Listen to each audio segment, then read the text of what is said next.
Hi guys, welcome back to another episode of the Breakup Diet. Today it's just me. I'm doing a solo episode, so try not to fall asleep and I hope you like it. But I thought it was really important to talk about how different you can feel in 1 year, because if you're going through a breakup right now and you feel like it's never going to get better and you're really in the feels, then this episode is probably for you, because that was literally me last year. Like this time last year, I was so upset still because my breakup had only really been like a month and a half before, or maybe, yeah, something like that. So I was still very much so like processing it. Actually, I wasn't even processing it. I was just upset and angry and hurt. So whereas like this time, like right now, I don't have any of those feelings anymore, and they felt so intense back then.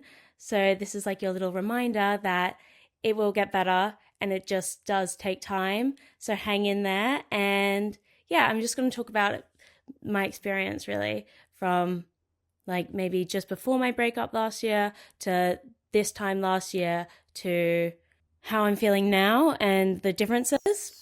So yeah, let's get into it. Buckle up, bitches. This is gonna get bumpy. This is the Breakup Diet. My breakup happened last year at the very end of April.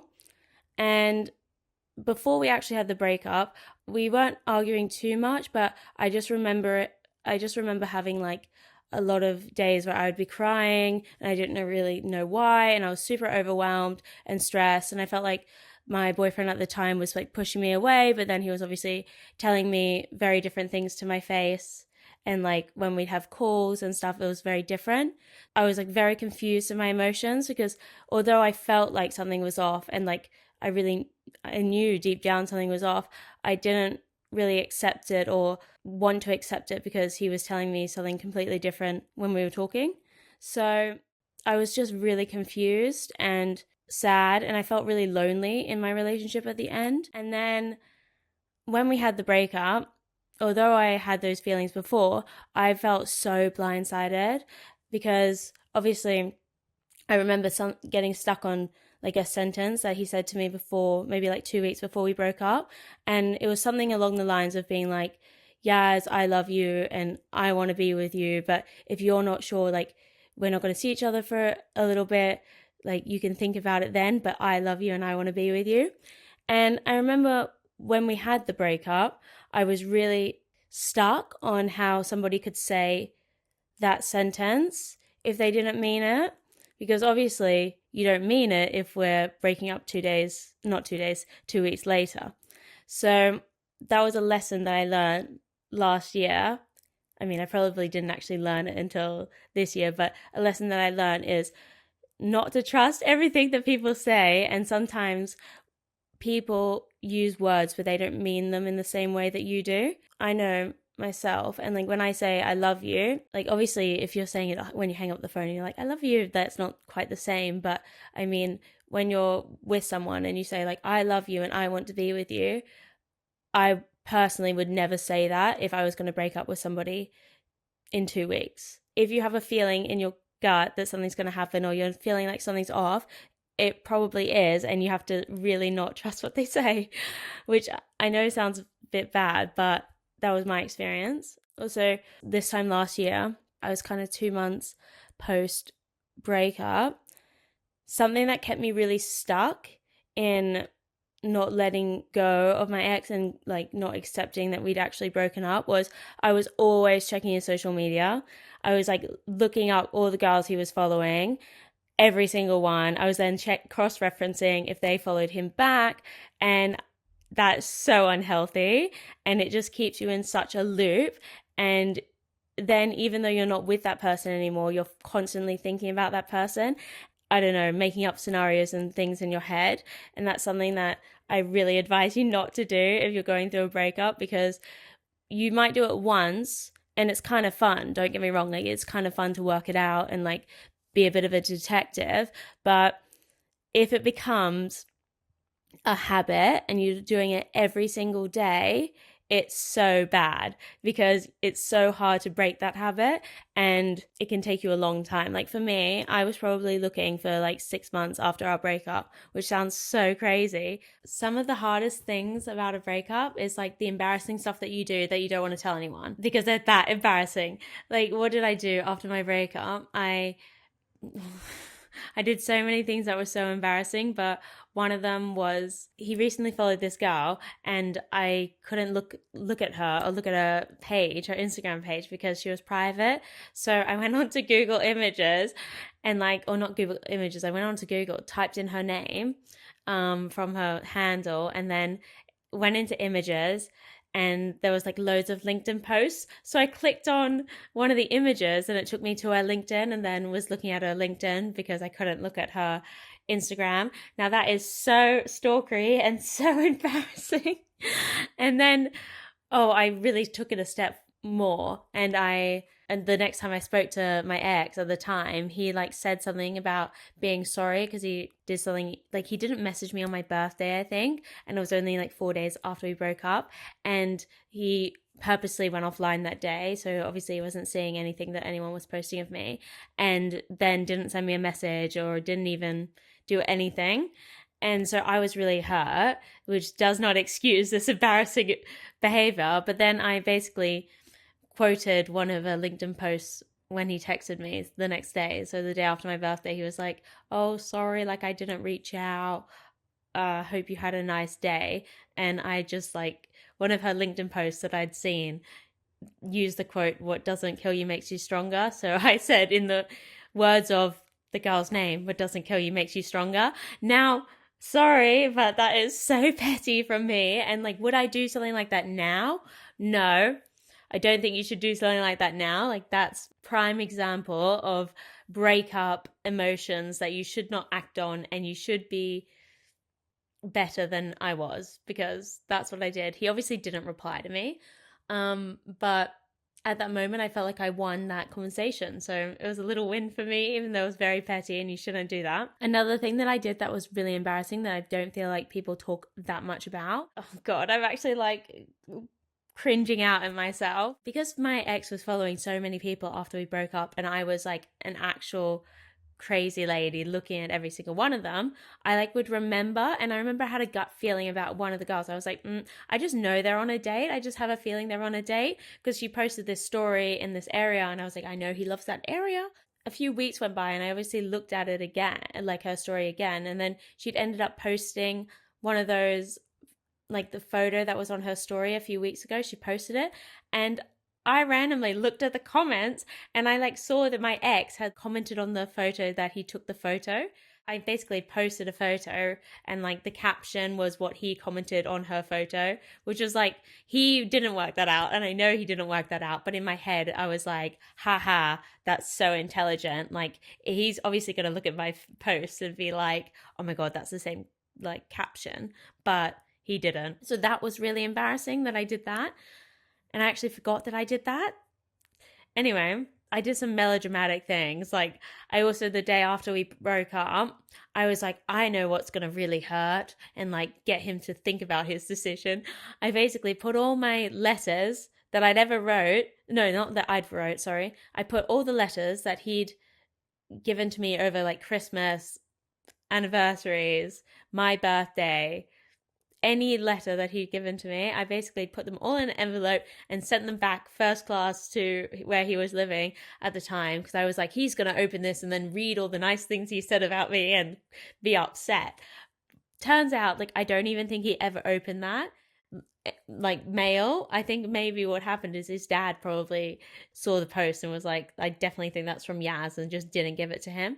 None of those things worked in my favor. Like, none of them got the reaction that I wanted. If you're doing something embarrassing after a breakup, it's okay. We won't judge you, but try not to, because their reaction is never what you think it's going to be. And also looking back on it like a year later, like I am now, I'm like, my God, that was petty. And did I need to do that? Absolutely not.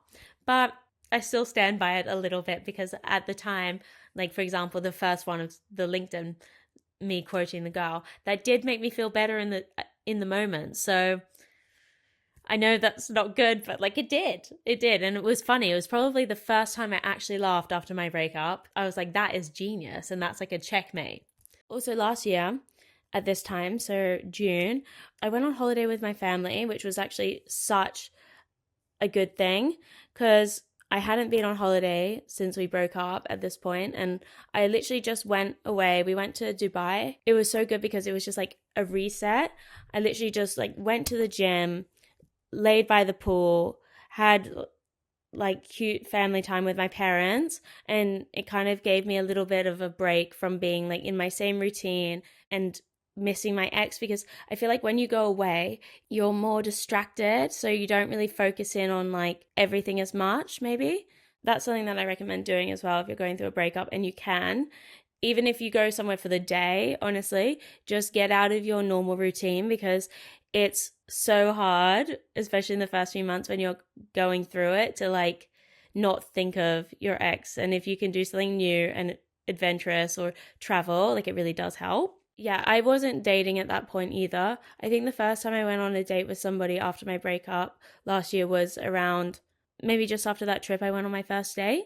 And that was way too soon for me because obviously I was just comparing everything to my ex in my head. And these guys would be really nice, but because when you first start dating somebody, you don't have any of that history or that familiarity, so you're not close. So then I just think if you date too soon after, then you're setting yourself up for failure, because you just like end up missing your ex, which is what happened to me. Like I went on a few dates with some different people actually, because the first date I went on, I didn't like vibe with him at all, and then I ended up missing my ex so much. I remember getting back from the date and it was like raining and it was very dramatic, and I remember just looking at my ex's like Instagram and being like, ugh, everybody's weird and I hate all men.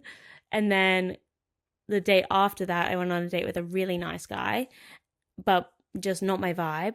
And then I also ended up missing my ex so much too, because I was like, this guy's such a nice guy, but he's just not like him.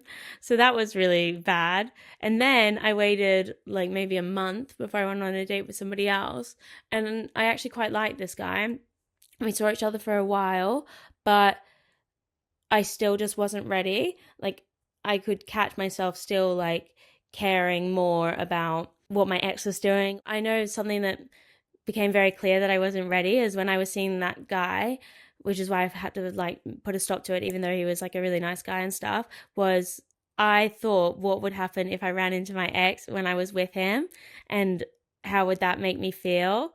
So I stopped it with that one, and I was like, okay, yeah, you just need to focus in on yourself. And also like I was still crying all the time about my ex, like even on the day to day, like, you know, because something would remind me, or I'd feel lonely, or I'd see something on Instagram. So my piece of advice, if you're still having like episodes where you're crying about an ex, or you're missing them so much, or you can't stop talking about them in situations with people, even if you think like it's fine, because I don't know about boys, but a lot of the time with girls, like you actually bond over like breakups. When you first are going through the breakup, it's hard not to talk about it. But if you're, you know, always talking about your ex, and you're always making every story circle back to your ex, or your girls' dinners are turning only into therapy sessions, I think that's a very dangerous zone to be in, because then you're basically making your ex your personality, and you do not want to do that. Although at the start, like, yes, it's healthy to be able to like vent to your friends and like tell them the story, and it's kind of like good to like get it out. There has to become a point where you're just like, okay, no, I'm going to make new memories, and I'm going to talk about new things, and I'm going to try to put that in a box and not bring it up every single time that you're out with your girlfriends. Otherwise, you're still emotionally living in that relationship in your head, even though it's over. Yeah, I didn't really date anybody after that for a long, long time. And only now I've kind of started to date people again, or go on dates, sorry. Before that, I just wasn't ready. And I think that's a massive thing that you have to be honest with yourself about. And it doesn't matter if it takes a year, 2 years, 6 months, a month. When you're ready, you're ready. And if you're not, don't do it, because it just ends up being so bad for yourself. And then, I don't know, I feel like it's a waste of time.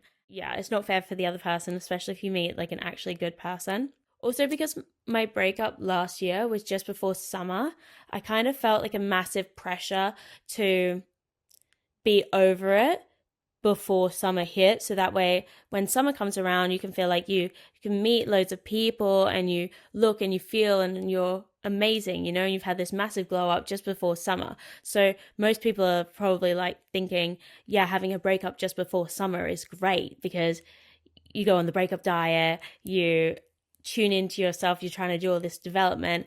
But if you're someone like me and doesn't actually accept the breakup when it happens, and it takes you like 6 months to even accept it, then it's a terrible time because you waste your summer, which is what I did. Like, I mean, I didn't waste it, but like last summer I had no fun, zero.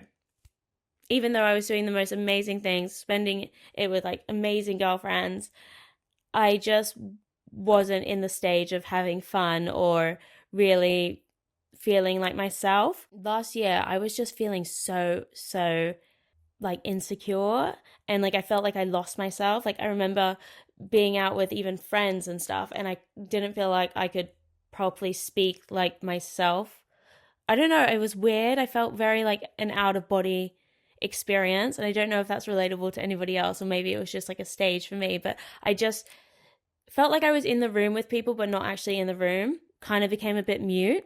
I think that's just because obviously I was hurting so much, and I had so many thoughts going on internally that like I was not like myself. So that was a crazy difference from now. Like this year, I feel completely opposite, and I probably feel like more like myself than I have for a very, very, very, very long time. Something that I don't think people talk enough about during a breakup is that sometimes you're not even really grieving the relationship.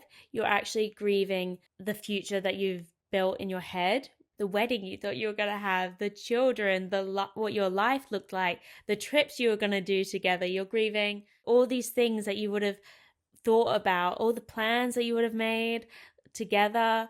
In my case, we actually hadn't made any plans, and maybe that was something I should have picked up on sooner to know that we were going to break up. Last year, I felt like if I went on a night out, or if I went out and nobody spoke to me, it just kind of made me feel even more lonely and made me feel even more like I'm not wanted. And that was like a massive thing in my breakup, that I just felt really unwanted and not good enough.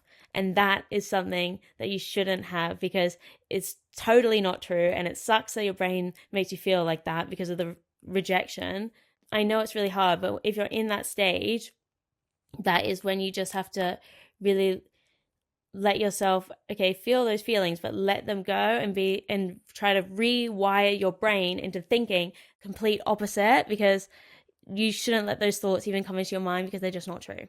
And try to not take it so personally, even though I know that's extremely, extremely hard to do. Fast forwarding to this year and how I'm feeling, and maybe some of the things that like I've done to actually let go and accept that breakup and be okay with being alone, is I spent a lot of time with my friends.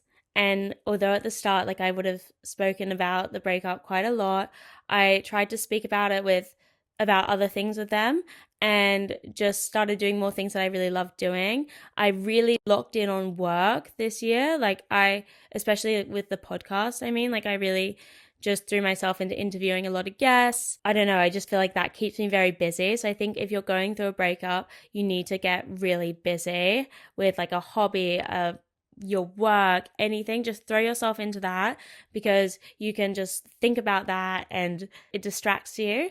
And also when you're really busy, like then at the end of the workday, you probably just want to watch some TV and go to bed, or have a shower, read a book or something. You don't have as much time to like ponder and analyze everything. So that's like something that really helped me actually move on. Also, going out and just having fun with my friends and not expecting to meet somebody or talk to anybody. I just like went out and focused in on having fun. That's just a massive thing that really helped me through my breakup, was like not focusing in on men at all, which is probably like different to what a lot of people do after a breakup. I was just so uninterested. And then also, what else did I do? The podcast has massively helped me, because I'm interviewing so many guests all the time, and their perspectives and their experiences really have been therapeutic for me, actually, and like maybe their tips and tricks of like how they've gotten over breakups. Another thing that helped me get through mine was exercise. And that doesn't mean like you have to hit the gym every single day and all this, but like going on mental health walks, just getting out of the house. To get myself to accept my breakup, even though it was like a year ago, was I haven't been looking at my ex's socials as much was the key word. Like, obviously I still have some days where I'm like, oh, I want to check it out, and like I'm a bit curious and I'll go and look, but for the majority of the time, like, I'm not looking at his stuff. And one thing I'm definitely not doing is looking at who he's following or who's following him.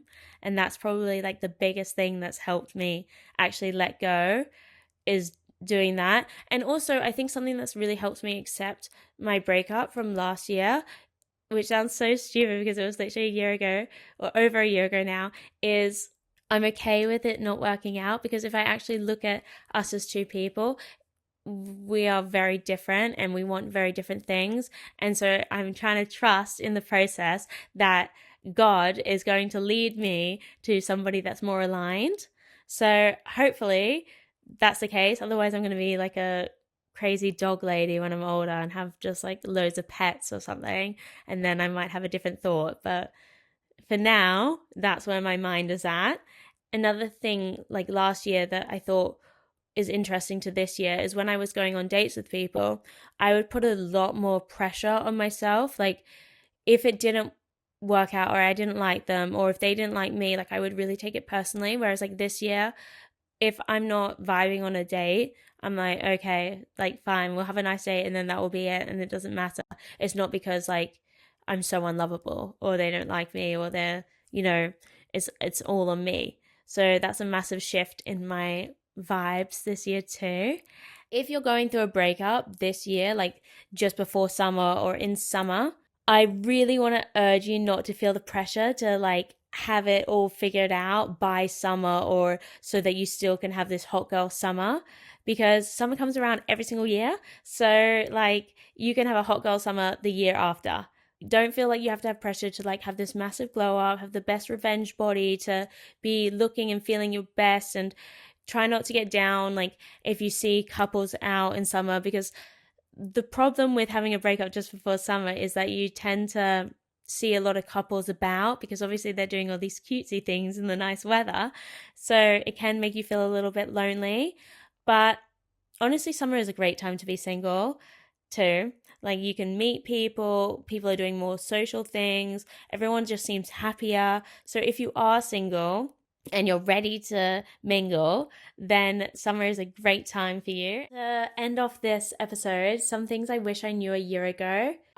Just because they left doesn't make you unlovable. Some days you're going to be absolutely fine, and other days you're going to cry when you walk into your local Sainsbury's, and that's okay. And to stop checking their social media earlier, because it keeps you in that loop, and literally nothing good comes from looking at their social media, because you're going to feel crappy because you're going to find something. And my last one is, you don't need to win the breakup. Like you don't need to feel like you need to win the breakup or be the best everything after so that you seem better than your ex. Like if you're a good person, if you were authentic in your relationship, if you really tried to make it work, or you're just a good, genuine person, I think it's very hard not to miss that. So just remember that and stay strong. And if you're going through a breakup right now, it will get better. I promise, even if it feels like it won't.